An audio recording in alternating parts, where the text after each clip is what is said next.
Given the things that are taking place in Ukraine, what's demonstrated is that the sovereignty of the Eastern NATO nations is at threat. And so given that that is a reality that we live in, it's important for us to have a combat credible force that's forward to guarantee the sovereignty of those nations that are there potentially in harm's way. Poland is in a particular position where we are at the southern end of the Baltic defense line, which consists of the Baltic nations and Poland. This is very significant as it relates to our positioning to certain adversarial countries, and particularly the Suwałki corridor for us. And so by us holding down the southern end of that defense line, it enables us to provide the protection for NATO's eastern flank.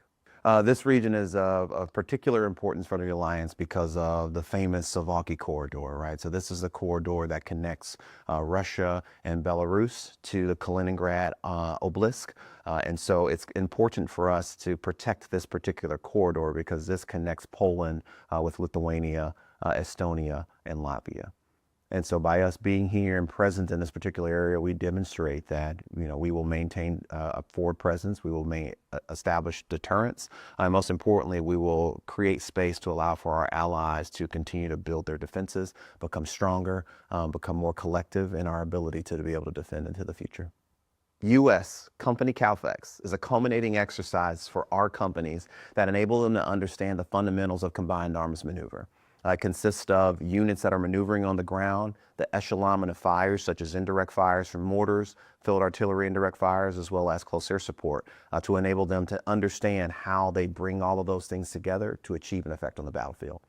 It's us incorporating elements of our UK reconnaissance company, our Romanian air defense battery, and bringing those elements in a tactical situation to enable them to understand how they work with us in that type of scenario that mimics what we would do in the times of crisis or conflict. Our training enables us to heighten our lethality, to build interoperability, but most importantly, it helps us to understand where are places that we need to innovate. For example, we see in the contemporary operating environment, there's a large use of drones. And so we have to do things like modify the way that we clear bunkers or clear trenches using that technology to enable us to be successful, but most importantly, implement those lessons learned from the contemporary operating environment and spread that knowledge across our multinational partners so that collectively we can be better at conducting that operation.